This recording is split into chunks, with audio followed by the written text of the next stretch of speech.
कि लॉकडाउन का आज पहला दिन है और सेक्टर 13 करनाल में इस समय पहुंचे हैं नगर निगम कमिश्नर। इस समय आप ये तस्वीरें देख सकते हैं कि किस तरह से लॉकडाउन का पहला दिन है और करनाल का सेक्टर 13 और सेक्टर 6 में पूरा जो है लॉकडाउन है, जिसकी तस्वीरें इस समय आप देख सकते हैं कि किस तरह से नगर निगम के जो कमिश्नर हैं और ड्यूटी मजिस्ट्रेट हैं विक्रम जी, वो खुद मौके पर पहुंचे हैं। स्थानीय पार्षद इस समय आप देख सकते हैं मौके पर मौजूद हैं। करनाल के सेक्टर 13 में जो है इस समय जायजा लेते हुए नजर आ रहे हैं, लेकिन लगातार लोगों से अपील की जाती है क्योंकि अमूमन देखा जा रहा है कि पहला दिन लोग सीरियस नहीं ले रहे हैं और लोग घूमते हुए नजर आ रहे हैं। लेकिन उन लोगों को बताना चाहेंगे कि करनाल का सेक्टर 6 हो या 13 हो, काफी पॉजिटिव मामले जो है सामने आए हैं। आपको नहीं पता कि दूसरे तीसरे घर में अगर एक पॉजिटिव मामला है तो आप अंदाजा लगा सकते हैं कि अगर आप इस तरह से घूम रहे होंगे, आस पड़ोस के लोगों से नजदीकियां बना रहे होंगे, तो उससे कहीं ना कहीं हो सकता है कि आप भी कोरोना पॉजिटिव हो सकते हैं।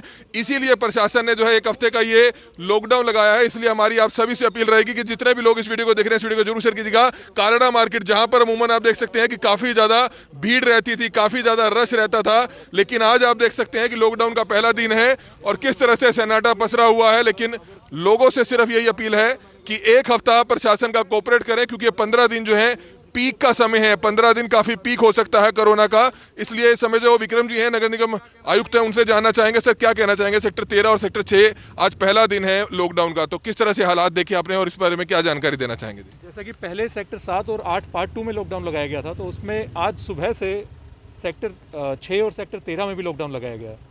पर यहाँ पे थोड़ा बहुत देखने में है, कुछ थोड़े बहुत लोगों की हलचल है अभी यहाँ पे। तो मेरी आपके माध्यम से सभी लोगों से गुजारिश है कि कृपया अपने घरों में ही रहें। कई जैसे मैंने लोगों से इंटरेक्ट भी करा सेक्टर 6 में, अभी कुछ हैं वो सरकारी कर्मचारी हैं, अगर तो वो ड्यूटी पे जाना चाह रहे हैं। तो सरकारी हिदायत पिछले साल भी आ चुकी थी कि अगर कंटेनमेंट जोन में किसी की रिहाइश है तो उसको नौकरी पे जाने की ज़रूरत नहीं है, तो ऑफिशियली उनको जाने की ज़रूरत नहीं है। मेरी आपके माध्यम से फिर से उनसे अपील है कि अपने घरों में रहें। दूसरा, अगर कोई प्राइवेट लोग हैं वहाँ पे कि प्राइवेट कंपनी में या फिर प्राइवेट संस्थान में कहीं पे नौकरी करते हैं, तो वो भी कृपया करके अपने घरों में ही रहें। तीसरा, एक मुद्दा सामने आया था कि जी बाहर किसी की दुकानें हैं, तो कंटेनमेंट जोन का मतलब ही डिफीट हो जाएगा कि अगर आप बाहर जाके अपनी दुकानें खोलेंगे, डेली अप डाउन करेंगे। तो इसलिए मेरी फिर से आप सभी से गुजारिश है कि अपने घरों में रहें, कंटेनमेंट जोन वाले स्पेशली। तो बिल्कुल सर, माहौल किस तरह का दिख रहा है। जैसे सेक्टर 8 पार्ट 2 और सेक्टर 7 में किया गया था, वहाँ के लोग काफ़ी कोऑपरेट कर रहे थे, उसी तरह से दूसरे लोगों से भी अपील करेंगे, क्योंकि अगर इसी तरह से हालात अगर सही रहे तो 1 हफ्ते बाद खोल दिया जाएगा, नहीं तो अन्यथा इसको बढ़ाया भी जा सकता है। बिल्कुल बिल्कुल। जैसे कि 7 और 8 पार्ट 2 में देखा गया था, आज यहाँ पे क्योंकि पहला दिन है तो इसलिए लोगों में एक बार शुरू में थोड़ी सी दिक्कत आती है, थोड़े 1 आध घंटे के लिए मेरे ख्याल। तो मुझे पूरी आशा है, दोनों जगह पार्षद साहब, यहाँ पे वीर विक्रम जी, वहाँ पे संकल्प भंडारी जी और मेघा भंडारी जी पूरी मदद कर रहे हैं मैसेज पहुँचाने में और लोगों से आग्रह कर रहे हैं कि बाहर ना निकले वो। तो ये मेरी आशा है कि अभी दोपहर तक ये भी स्मूथ हो जाएगा, सारे लोग अपने घरों में रहेंगे, कोई बाहर नहीं निकलेगा। सेक्टर 13 में देखा गया था कि सुबह बैरिकेड्स की कमी के कारण जो है लॉकडाउन का असर नहीं दिखा, लेकिन अब बैरिकेड्स आना शुरू हो गए, उसमें भी देरी हुई जिस कारण असर दिखा नहीं। एक मेन रोड वाला था मैटर, तो उसमें हमने पहले मेन रोड में पहले नहीं लगे थे, तो अब वहाँ पे लगवाए जा रहे हैं ताकि पूरा सील हो जाए, कोई भी मूवमेंट ना हो यहाँ पे। दुकानदारों से क्या अपील करेंगे सर, जिन जिन दुकानदारों को परमिशन दी गई है, कौन कौन सी दुकानें हैं एसेंशियल गुड्स की? वो दुकानदारों से अपील है कि अपने अपने दुकानों के शटर हाफ डाउन या पूरे डाउन करके सिर्फ होम डिलीवरी करवाएं, और जो सर्विसेज हैं उसमें ग्रोसरीज हो गई, डेयरी प्रोडक्ट हो गए, वेजिटेबल हो गई, फ्रूट हो गई और केमिस्ट हो गए, इनके अलावा कोई भी ना खोलें। तो यहाँ पे कई जगह देखने में आया कि कस्टमर वगैरह एक आध आ रखे हैं उनके पास में, तो उनसे फिर से आग्रह है कि कस्टमर बिल्कुल ना बुलाएं अपने दुकान पे। अगर कोई आ रहा है तो उसको भेज दीजिए, होम डिलीवरी करवाइए, बिल्कुल ही उनको डिस्करेज कीजिए। दूसरा, अगर कोई पाया जाता है कि भाई दुकान पे से खरीदारी वगैरह हो रही है तो उसकी दुकान बंद कर दी जाएगी, फिर उसको खोलने की परमिशन नहीं दी जाएगी बिल्कुल। सर, जो लोग सड़कों पर घूम रहे हैं उनको क्या कहना चाहिए? सड़कों पे घूम रहे हैं उनको मैं यही कहना चाहूँगा, कुछ के पास कम्युनिकेशन की कमी है अभी भी। कुछ लोग जैसे कि अपने नौकरी पे जाने के लिए, सरकारी नौकरी पे जाने के लिए वो कोशिश कर रहे हैं, तो उनसे मेरी यही अपील है फिर से कि अपने घरों में रहें। अभी 1 हफ्ते के लिए छुट्टी कर लीजिए ताकि आगे के लिए सफ़र आपका आसान हो जाए, वरना फिर आगे और ज़्यादा मुश्किल आएगी। फिर नहीं तो पार्षद से संपर्क कर सकते हैं सर? नहीं, बिल्कुल पार्षद से संपर्क कर रहे हैं। पार्षद हर जगह ही, तीनों वार्ड में जहाँ जहाँ पे हमने लॉकडाउन लगाया, पार्षद बहुत बढ़िया कोऑपरेट कर रहे हैं। तो लोगों से भी आग्रह है कि पूरा कोऑपरेट करिए। तो बिल्कुल बहुत ही अच्छा मैसेज देते हुए नजर आ रहे हैं। इस समय आपने देखा कि नगर निगम के कमिश्नर हैं और बतौर ड्यूटी मजिस्ट्रेट जो है इनको लगाया गया है। विक्रम जी, जिस तरह से उन्होंने अपील की दुकानदारों से कि हाफ शटर बंद कर सिर्फ होम डिलीवरी का काम करें, हमारी आप सभी से हाथ जोड़कर अपील है कि जितने भी लोग इस वीडियो को देख रहे हैं इस वीडियो को जरूर शेयर कीजिएगा। करनाल के सेक्टर 13 में इस समय मौजूद है। अमूमन आप देख सकते हैं कि कालरा मार्केट में काफी भीड़ रहती थी, काफी हलचल देखने को मिलती थी, लेकिन आज लॉकडाउन का पहला दिन है और सेक्टर 13 की इस समय आप ये लाइव तस्वीरें देख सकते हैं। किसी को बाहर जाने की इजाजत नहीं है, चाहे वह सरकारी कर्मचारी हो, बैंक कर्मचारी हो। सिर्फ इसेंशियल गुड्स यानी कि जो इसेंशियल गुड्स की दुकानें हैं, सिर्फ वही दुकानें जो है खुली रहेंगी, जिसमें केमिस्ट की दुकानें आ गई, सब्जी फल फ्रूट की दुकानें आ गई और आपके हॉस्पिटल्स आ गए, करियाना की दुकान आ गई, डेयरी प्रोडक्ट्स की दुकानें आ गई। सिर्फ होम डिलीवरी के लिए ये खुली रहेंगी और अगर कोई इनकी दुकानों पे पाया जाता है तो इनकी दुकानों को भी बंद करने के या सील करने के आदेश जो है दे दिए गए हैं। हाफ शटर बंद कर इसी तरह से ये काम करें। हमारी आप सभी से हाथ जोड़कर अपील कि जितने भी लोग इस वीडियो को देख रहे हैं इस वीडियो को ज्यादा से ज्यादा जरूर शेयर कीजिएगा। दूसरा सबसे बड़ी बात है कि ये 15 दिन जो है काफी पीक का समय है। आप अंदाजा लगा सकते हैं कि दिल्ली के जितने भी केसेस यहाँ पर आ रहे हैं, काफी डेथ्स हो रही हैं, काफी ज्यादा आंकड़ा जो है मौतों का बढ़ रहा है। लगातार 15 से 18 संस्कार जो है रोजाना करनाल में हो रही है। वहीं करनाल के डिप्टी कमिश्नर निशांत कुमार यादव जी ने भी एक अपील की थी, क्योंकि अमूमन देखा जाता है कि जब किसी हमारे परिवार में किसी शख्स की डेथ हो जाती है तो उसके बाद आप उनकी आंखें भी डोनेट करके एक अच्छा मैसेज देते हैं। इसी तरह से डीसी साहब ने एक अपील की कि आप जो है जो एक पीएनजी का जो एक संस्कार मशीन आई है जो अर्जुन गेट शिवपुरी में, वहां पर भी जो है आप संस्कार कर सकते हैं, क्योंकि अमूमन आप देख सकते हैं कि रोजाना जो जितने संस्कार हो रहे हैं कितनी जो है लकड़ी वहां पर जो है लगती है और ऑक्सीजन की आप पहले ही आप देख रहे हैं कि कितनी कमी है, क्योंकि जितने ज्यादा संस्कार हो रहे हैं उनके लिए लकड़ी जरूरी होगी, पेड़ काटे जाएंगे। तो इस चीज का ध्यान रखा जाए। एक अपील की है उन्होंने कि जो लोग इस चीज में आगे आ सकते हैं, क्योंकि काफी लोग ये सोचते हैं कि हिंदू रीति रिवाज के अनुसार संस्कार हो, लकड़ी में संस्कार हो, लेकिन भगवान ना करे किसी के घर में इस तरह से डेथ हो ना हो। अगर होता है तो अगर वह अपनी तरफ से आगे बढ़कर इस तरह का कोई कदम उठा सकता है, पीएनजी जिस तरह से दिल्ली में देखा जाता है कि इलेक्ट्रॉनिक मशीन में जो है संस्कार होते हैं, ऐसे ही अर्जुन गेट शिवपुरी में गैस वाली जो एक संस्कार की मशीन है उसको वहां पर जो है लगाया गया है। अगर आप लोग आगे आते हैं, जिन परिवारों में इस तरह की डेथ होती है, भगवान ना करे उनके परिवार में आगे से कभी इस तरह का कोई देखने को मिले, लेकिन इतना जरूर है कि अगर कुछ लोग आगे आ सकते हैं तो शायद एक नेचुरल की जो एक लकड़ी है इसको बचाया जा सकता है। इस तरह की अपील जो है करनाल के उपायुक्त निशांत कुमार यादव ने की है। हमारी भी आप सभी से अपील है कि जितने भी लोग इस वीडियो को देख रहे हैं इस वीडियो को जरूर शेयर कीजिएगा। लगातार आप देख सकते हैं नगर निगम के जो कमिश्नर हैं वो इस समय यहाँ पर मार्केट में निरीक्षण करते हुए नजर आ रहे हैं, लगातार दुकानदारों को समझाते हुए नजर आ रहे हैं कि आपने आधा शटर बंद कर ही जो है इस तरह से चलना है और प्रशासन का खूब कोऑपरेट करना है। हमारी आप सभी से अपील है कि जितने भी लोग इस वीडियो को देख रहे हैं इस वीडियो को जरूर शेयर करें। साइड में कर दीजिए सारा बिल्कुल ना, और शटर आधा डाउन बिल्कुल। हाँ, मतलब सामान अंदर रखो क्योंकि हमने डिलीवरी देनी है। हाँ, मतलब यहाँ वो कनात लगा दो, जो मर्जी कर दो, बंद करो। ठीक है, बिल्कुल यार बंद करो। कोई भी अगर दुकान पे आया फिर यार हम बंद करवा देंगे आपकी दुकान पे। ठीक है, तो बिल्कुल आप देख सकते हैं कि मैसेज देते हुए नजर आ रहे हैं कि हाफ शटर बंद कर ही जो है रखें। सभी दुकानदारों से अपील है, हमारी आप सभी से अपील कि जितने भी लोग इस वीडियो को देख रहे हैं इस वीडियो को ज्यादा से ज्यादा जरूर शेयर करें। हाफ शटर बंद कर ही आप जो है सिर्फ होम डिलीवरी कर सकते हैं। सिर्फ हाफ शटर बंद करके होम डिलीवरी करने की आपको परमिशन है। और ये लाइव तस्वीरें इस समय आप देख सकते हैं नगर निगम के जो कमिश्नर हैं विक्रम जी, वो खुद जो है सेक्टर 13 मेन मार्केट जो है उसका दौरा करते हुए नजर आ रहे हैं। लगातार अपील करते हुए नजर आ रहे हैं कि आपने इस लॉकडाउन में बढ़ चढ़कर प्रशासन का कोऑपरेट करना है। हमारी भी आप सभी से हाथ जोड़कर अपील है कि इस वीडियो को ज्यादा से ज्यादा जरूर शेयर करें, ताकि इस तरह की जो स्थिति आई है दोबारा से ऐसी स्थिति ना आए, इसको लेकर कहीं ना कहीं आपको ध्यान देना होगा। और हमारी आप सभी से हाथ जोड़कर अपील है कि जितने भी लोग इस वीडियो को देख रहे हैं इस वीडियो को ज्यादा से ज्यादा जरूर शेयर करें। ये लाइव तस्वीरें करनाल के सेक्टर 13 से इस समय आप देख सकते हैं। उसमें लेबर कहीं और लगानी पड़ गई थी तो बीच में एक रोड अभी रह गई थी, उसको भी अभी करवाया जा रहा है। अभी मेरे ख्याल 1 घंटे के अंदर अंदर वो भी सील कर दी जाएगी। फिर दूसरा एक और मेरी आप के माध्यम से अपील है, कई लोग ऐसे आ रहे हैं जिनको शादियों में जाना है, तो कृपया करके शादियों में जाना बंद कीजिए। अभी जो सिर्फ परिवार वाले लोग हैं, लड़का हो गए, लड़की होगी, उनके पेरेंट्स हो गए, तो मेरी आग्रह आपसे सभी से यही है कि सिर्फ वो ही जाएँ शादी में, बाकी को जाने की ज़रूरत नहीं है। कम से कम लोग रखिए, कोई भी गैदरिंग हो, जैसे सरकार ने भी हिदायत दी है 30 या 50 लोगों की, इंडोर और आउटडोर में रिस्पेक्टिवली, तो कृपया करके उससे भी कम करके सिर्फ पेरेंट्स और घर वाले जाएं, बाकी ना जाएं। बाकी बाद में जब कोरोना खत्म हो जाए तब प्रोग्राम रख लें। सर, एक मेड्स की बात आ रही है कि मेड स्टोरी छुप के बुलाई जा रही हैं, इस तरह की शिकायतें आ रही थी सेक्टर 13 से। तो मेड्स के लिए भी आग्रह यही रहेगा सभी सेक्टर वासियों से कि उनको अभी ना बुलाएं और उनकी ये भी ध्यान में रखें कि उनकी सैलरी ना काटें इस पीरियड के दौरान में। सर, लोग कह रहे हैं कि जो लोग कोरोना पॉजिटिव वो बाहर घूमते हुए नजर आ रहे हैं अभी भी, यानी आपकी तरफ से तो लॉकडाउन है, लोग कहीं ना कहीं अभी भी यानी गंभीर नहीं हो रहे? अभी लोगों में थोड़ा सा देखने में आया है, कुछ लोग बाहर घूम रहे हैं, जैसा कि आप यहाँ पे देखेंगे सेक्टर 13 में काफ़ी रिस्पॉन्स काफ़ी बढ़िया है, पर फिर भी एक आध लोग बाहर घूम रहे हैं।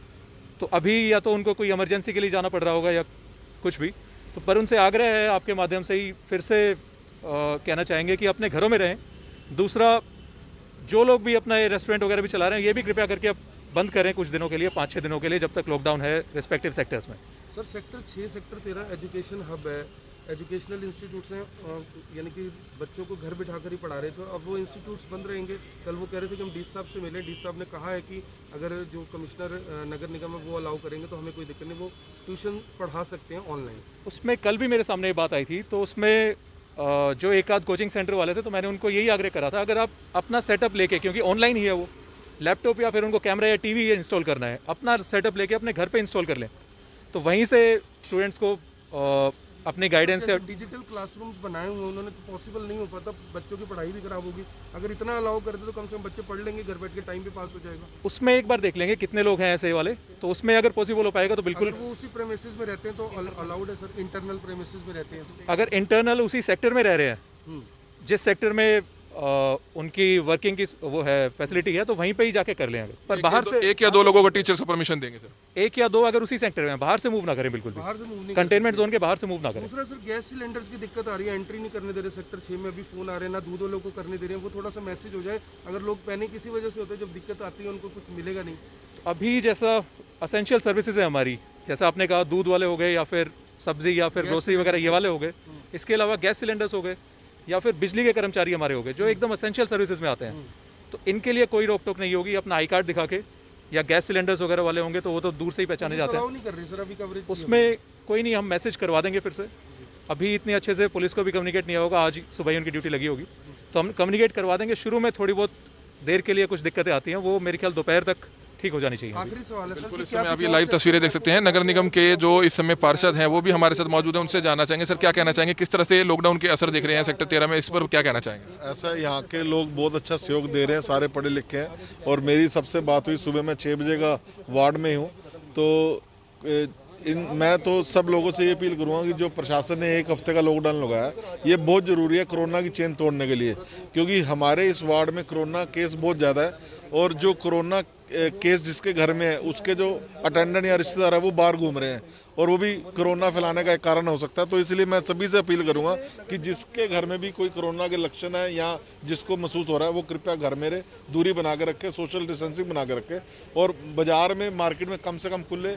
और हमने पूरी घर घर पहुंचाने के लिए ग्रोसरी, दूध, सब्जी सबको फ़ोन नंबर फ्लैश कर दिया, मैंने व्हाट्सएप पे डाल दिए हैं, तो सबको घर बैठे बैठे सामान प्रोवाइड हो जाएगा। पैनिक ना हो, संयम बरते और अपनी सुरक्षा का ध्यान रखें। तो बिल्कुल स्थानीय पार्षद हैं सेक्टर 13 से वीर विक्रम कुमार, और किस तरह से संदेश देते हुए नजर आ रहे हैं। और इस समय आप देख सकते हैं जो नगर निगम के कमिश्नर हैं, जो ड्यूटी मजिस्ट्रेट हैं, वो इस समय सेक्टर 13 का जायजा लेकर जाते हुए नजर आ रहे हैं। हमारी आप सभी से हाथ जोड़कर अपील है कि जितने भी लोग इस वीडियो को देख रहे हैं, इस वीडियो को ज्यादा से ज्यादा जरूर शेयर कीजिएगा। करनाल के सेक्टर 13 से इस समय आप ये लाइव तस्वीरें देख सकते हैं। लगातार लोगों से अपील की जा रही है कि अपने अपने घरों में रहिए, सुरक्षित रहिए, सेफ रहिए, 1 हफ्ता प्रशासन का कोऑपरेट कीजिए, अन्यथा ये लॉकडाउन और ज्यादा बढ़ाया जा सकता है। लेकिन अगर प्रशासन का आप कोऑपरेट करेंगे तो निश्चित तौर पर जो ये परेशानी है, जो 1 हफ्ते का लॉकडाउन लगा है, ये आगे नहीं बढ़ेगा। लेकिन हमारी आप सभी से अपील है कि जितने भी लोग इस वीडियो को देख रहे हैं, इस वीडियो को ज्यादा से ज्यादा जरूर शेयर करें। स्थानीय पार्षद हैं, नगर निगम के जो कमिश्नर हैं विक्रम, वो यहाँ पर मौजूद हैं और लगातार लोगों के बीच में एक जानकारी देते हुए नजर आ रहे हैं, लगातार एक संदेश देते हुए नजर आ रहे हैं। सेक्टर 6 और सेक्टर 13 में जिस तरह से पूरे सेक्टर में लॉकडाउन लगा दिया गया है, उसी के लिए जो है एक संदेश दिया जा रहा है। सभी दुकानदारों से अपील की जा रही है कि हाफ शटर बंद कर ही है कोई भी जो सामान है वो बेचा जाए, अन्यथा आपके खिलाफ कार्रवाई होगी। सभी दुकानदारों से भी अपील की जा रही है कि हाफ शटर बंद करके सिर्फ आप होम डिलीवरी कर सकते हैं इसेंशियल गुड्स की, सिर्फ करियाने की दुकान, केमिस्ट, हॉस्पिटल्स और डेयरी प्रोडक्ट्स हो गए सिर्फ, और केमिस्ट, इसके अलावा और कोई दुकान जो है पूरे सेक्टरों में नहीं खुलेगी। 2 सेक्टरों में जो है पूरे तरीके से जो है लॉकडाउन लगा दिया गया। हालांकि रामनगर में लगाने का फैसला लिया गया था कुछ एक इलाके में, लेकिन उसको जो है फिलहाल टाल दिया गया, उसको जो है कैंसिल कर दिया गया। लेकिन 2 सेक्टरों में जो है लॉकडाउन लग चुका है, जिसकी लाइव तस्वीरें से मैं आप करनाल के sector 13 main market, Kalra market से देख सकते हैं। सभी दुकानें बंद है। अमूमन इस रोड पर आप देख सकते हैं कि काफी चहल पहल देखी जाती थी। और इस समय आप देख सकते हैं जो नगर निगम के जो कमिश्नर है विक्रम जी, वो यहाँ पर मौके पर पहुंचे हुए हैं और स्थानीय पार्षद से जो है किस तरह से बातचीत करते हुए नजर आ रहे हैं। मेरे सहयोगी मानसू नारंग मेरे साथ मौजूद है। हिमांशु, क्या कहना चाहेंगे? अमूमन इस रोड पर काफी ज्यादा भीड़ देखी जाती थी, लेकिन आज सन्नाटा पसरा हुआ है, लेकिन फिर भी हल्की चहल पहल देखी जा सकती है, तो लोगों से क्या अपील करेंगे? देखिए, पहला दिन है, पहले दिन थोड़ी सी जो असमंजस की स्थिति होती है कमल, वो जरूर देखने को मिलती है, लेकिन मुझे लगता है कि कल इसमें और ज्यादा सुधार देखने को मिलेगा, क्योंकि आपको ना ही सब्जी की समस्या होगी, ना ही आपको फल की समस्या होगी, और ना ही आपको दूध या फिर दही और जो तमाम सामान होता है डेयरी का, उसकी समस्या होगी। तो ऐसे में अगले आने वाले दिनों में सुधार देखने को मिल सकता है। इस चेन को तोड़ना बेहद ज्यादा जरूरी है, और इस चेन को अगर नहीं तोड़ पाएंगे तो फिर लॉकडाउन आपका एक हफ्ते और आगे बढ़ जाएगा, उसमें आपकी ही समस्या और ज्यादा बढ़ने वाली है। सेक्टर 6 में लॉकडाउन लगा दिया गया है, सेक्टर 13 जो पॉश इलाके हैं, सेक्टर 7 में लॉकडाउन चल रहा है, सेक्टर 8 पार्ट 2 में चल रहा है। तो 4 वो इलाके जो पॉश माने जाते हैं करनाल के अंदर, और उसमें अगर लॉकडाउन लग जाता है और लोग उसका पालन करते हैं तो जो एक ब्रेक करना है चेन को, वो किया जा सकता है। क्योंकि कल जो मामले सामने आए हैं, 765 मामले आए हैं, और 300 जो आए हैं वो सेक्टर 6 और सेक्टर 13 इन इलाकों से सामने आए हैं। तो यानी कि जो 50% मामले होते हैं वो इन इलाकों से होते हैं, और उसके बावजूद भी लोग भीड़ भाड़ वाले एरिया में जाते हैं। जो कोरोना पॉजिटिव होते हैं, उनके परिवार के सदस्य मार्केट में घूम रहे होते हैं, उससे संक्रमण और ज्यादा फैलने का डर बना रहता है। उस डर को खत्म करना है, उस चेन को तोड़ना है, उस संक्रमण को फैलने से बचाना है। उसी के चलते एक हफ्ते का लॉकडाउन लगाया गया है। पहले ऐसी भी खबरें आ रही थी कि कुछ इलाकों में लगेगा, लेकिन ऐसा नहीं हुआ। पूरे सेक्टर 13 को बंद किया गया है, पूरे सेक्टर 6 को बंद किया गया है। कहीं ना कहीं इसका एक अच्छा परिणाम आने वाले दिनों। जानकारी मिली है कि 1:30 बजे करनाल से जो विधायक हैं और प्रदेश के मुख्यमंत्री हैं मनोहर लाल खट्टर, वो भी जो है 1:30 बजे कल्पना चावला में और अन्य जगहों पे जो है तैयारियों का जायजा लेने पहुंच रहे हैं, और जो मरीज एडमिट हैं उनसे जो है हालचाल पूछने पहुंच रहे हैं कि किसी तरह की कोई परेशानी तो नहीं आ रही। ऑक्सीजन की किल्लत जो है एक बड़ा सवाल है, ऑक्सीजन प्लांट का भी वह दौरा कर सकते हैं। कल्पना चावला में जो एक 10,000 लीटर का और जो है एक और ऑक्सीजन टैंक बनाया जा रहा है, उससे भी जो है बातचीत कर सकते हैं। तो इस पर क्या कहना चाहेंगे? देखिए, प्रदेश के मुखिया की जिम्मेदारी होती है कि इन हालातों पर नजर बनाए रखें, और नजर बनाए रखने के साथ साथ उन हालातों को अपने कंट्रोल में रखें। उन्होंने पिछले दिनों अलग अलग पानीपत का भी दौरा किया, रोहतक का भी दौरा किया, आज वो करनाल के दौरे पर आ रहे हैं। तो करनाल का दौरा उनका अहम इसलिए भी जरूरी हो जाता है क्योंकि ये सीएम सिटी कहा जाता है। सीएम सिटी में हालात कैसे हैं उसका वो जायजा लेंगे, यानी कि अपने विधानसभा क्षेत्र का वो जायजा लेंगे। हालांकि जितनी जानकारी मिल रही है कि कल्पना चावला मेडिकल अस्पताल में मीडिया अलाउड नहीं रहेगी, लेकिन उसके बाद वो प्रेस को जरूर मुखातिब होंगे प्रेस से। लेकिन समझने की बात यह है कि एक दिन गाड़ी ना आए कमल, तो फिर चिंता और ज्यादा बढ़ जाती है। जो परेशानी की लकीरें होती हैं वो माथे पर दिखने लगती हैं, और वो कल हमने खबर के जरिए दिखाया भी था। तो ऐसे में जो करनाल को या और बाकी डिस्ट्रिक्ट हैं करनाल के अलावा आसपास के हरियाणा के, उनको जो ऑक्सीजन मिलती है दूसरे राज्यों से, उन पर ब्रेक ना लगे। अगर उन पर ब्रेक लगेगी तो टेंशन और ज्यादा बढ़ेगी। अगर वहां से सप्लाई अच्छे तरीके से टाइम टू टाइम आती रही तो परेशानी नहीं होगी, क्योंकि कुछ बैंक बनाए गए हैं, यानी कि स्टोर रखने के लिए ऑक्सीजन और व्हील बनाई गई है, लेकिन ये स्टैंड बाय के तौर पर रहता है। ये होता है 1 से 2 घंटे का कोटा या 2 से 3 घंटे का कोटा। अगर ये कोटा खत्म होते होते ऑक्सीजन की गाड़ी नहीं आती है तो फिर मुश्किलें और ज्यादा बढ़ जाती है। मुझे उम्मीद है कि बाकी राज्यों की जो सरकारें हैं वो हरियाणा सरकार का साथ देंगी और हमें प्रॉपर ऑक्सीजन मिलती रहेगी, ताकि आने वाले दिनों में प्राइवेट हॉस्पिटल हो या सरकारी हॉस्पिटल हो, उन्हें परेशानी नहीं होगी। कमल, तो बिल्कुल सबसे बड़ी बात है कि प्राइवेट हॉस्पिटल्स की चिंता जो है कल बढ़ गई थी। कल किस तरह से आपने देखा, जो तलवार ऑक्सीजन गैस सप्लायर है करनाल में एकमात्र गैस सप्लायर है अनाज मंडी के सामने, और जिस तरह से जो है कल सुबह से गाड़ी जो है लेट हो गई थी, जिसके बाद किस तरह से अफरा तफरी का माहौल देखा जा सकता था। सभी प्राइवेट हॉस्पिटल्स के जो संचालक हैं खुद वहां पर ऑक्सीजन के सिलेंडर से लेने के लिए 2 से 4, 5 सिलेंडर लेने के लिए वहां पर घंटों से वहां पर खड़े थे, और जैसे ही करनाल ब्रेकिंग न्यूज सिटी वहां पर पहुंचती है, उस समय तक गाड़ी नहीं आई थी, लेकिन जैसे ही हमने खबर दिखानी शुरू करी और थोड़ी देर में जो है वहां पर गाड़ी पहुंच गई थी। लेकिन तमाम हॉस्पिटल संचालकों ने मुख्यमंत्री जी से यह अपील जरूर की है कि यहां पर 24 घंटे में एक गाड़ी यहां पर आती है, अगर 2 या 3 गाड़ियां यहां पर आए तब जाकर जो है ये समस्या से जो है निजात मिल सकती है। क्योंकि करनाल की अगर बात करें तो करनाल जिले के ही जो है मरीज नहीं आते, बल्कि आसपास जो नजदीक यूपी लगता है वहां से बड़ी संख्या में पेशेंट्स यहां पर आ रहे हैं, और 35 से 40% जो मरीज है दिल्ली, गुड़गांव, नोएडा, फरीदाबाद, वहां से बड़ी संख्या में आ रहे हैं। तो इस कारण जो है करनाल के तभी प्राइवेट हॉस्पिटल जो है सभी के सभी फुल चल रहे हैं। कल्पना चावला हॉस्पिटल फुल चल रहा है। तो इसी को ध्यान में रखते हुए, क्योंकि ऑक्सीजन की जो खपत है वो ज़्यादा बढ़ेगी, आने वाले दिनों में और ज़्यादा बढ़ेगी। क्रिटिकल पेशेंट्स यहाँ पर काफ़ी ज़्यादा आ रहे हैं, तो इसको ध्यान में रखते हुए ऑक्सीजन की जो डिमांड है वो यहाँ पर ज़्यादा होती हुई नजर आ रही है। इसलिए मुख्यमंत्री जी से हमारी अपील है कि ऐसा ना हो, देर हो जाए। इससे चलते पहले आपको चाहिए कम से कम कि 2 से 3 गाड़ियां करनाल में जरूर जो है भेजा जाए। हालांकि करनाल प्रशासन हो, करनाल के तमाम जो अधिकारी हैं, डिप्टी कमिश्नर है, वो काफी कुछ जो है अच्छा कोऑपरेट करते हुए नजर आ रहे हैं। लेकिन कल हमने देखा कि प्राइवेट हॉस्पिटल्स के जो संचालक थे वो परेशान थे, क्योंकि उनका कहना था कि सिर्फ आधे घंटे का जो बैकअप है, सिर्फ आधे घंटे का बैकअप उनके पास बचा है, और अगर आधा घंटा गाड़ी लेट आती है तो कहीं ना कहीं मरीजों पर परेशानी हो सकती थी। इसलिए हमारी सिर्फ मुख्यमंत्री जी से अपील है कि इस तरफ ध्यान दिया जाए। 2 से 3 गाड़ियां कम से कम जो है 24 घंटे में करनाल में जरूर पहुंचे, ताकि जो तमाम प्राइवेट हॉस्पिटल्स की जो परेशानी है वो कहीं ना कहीं कम की जा सके। क्योंकि आने वाले समय में ये जो डिमांड है ऑक्सीजन की वो और ज्यादा बढ़ेगी। और कुछ ही देर में जो जानकारी मिली है कि तकरीबन 1:30 बजे करनाल के कल्पना चावला मेडिकल कॉलेज और सरकारी हॉस्पिटल में प्रदेश के मुख्यमंत्री और करनाल से जो विधायक हैं मनोहर लाल खट्टर, वो यहां पर पहुंचेंगे, तैयारियों का जायजा लेंगे। हालांकि अंदर मीडिया को अलाउड नहीं है, लेकिन बाहर आकर वो प्रेस को संबोधित कर सकते हैं। हमारी सिर्फ आप सभी से हाथ जोड़कर अपील है कि जितने भी लोग इस वीडियो को देख रहे हैं, इस वीडियो को जरूर शेयर कीजिएगा। दूसरी एक बड़ी बात है, सेक्टर 13 में और सेक्टर 6 में जो इंस्टीट्यूट्स हैं, उन्होंने कल एक अपील करी थी कि अगर वे वहीं उसी सेक्टर में रहते हैं तो 1 या 2 टीचर्स को उनको अपने इंस्टीट्यूट में आने की परमिशन दी जाए, ताकि डिजिटल क्लासरूम वहां से है, सिर्फ वहीं से जो है वो बच्चों को घर बैठे पढ़ा सकते हैं। 1 या 2 टीचर्स को शायद परमिशन मिल सकती है। नगर निगम कमिश्नर ने इस बारे में कहा है, लेकिन वे हालात पहले देखेंगे जाकर वहाँ किस तरह से जो है इंस्टीट्यूट है, और 1 से 2 टीचर्स को शायद परमिशन मिल सकती है, क्योंकि यह सवाल जो है उनसे पूछा गया है। हमारी आप सभी से अपील है कि जितने भी लोग इस वीडियो को देख रहे हैं, इस वीडियो को ज़्यादा से ज़्यादा जरूर शेयर कीजिएगा। कमल मिड्डा, करनाल ब्रेकिंग न्यूज़, करनाल।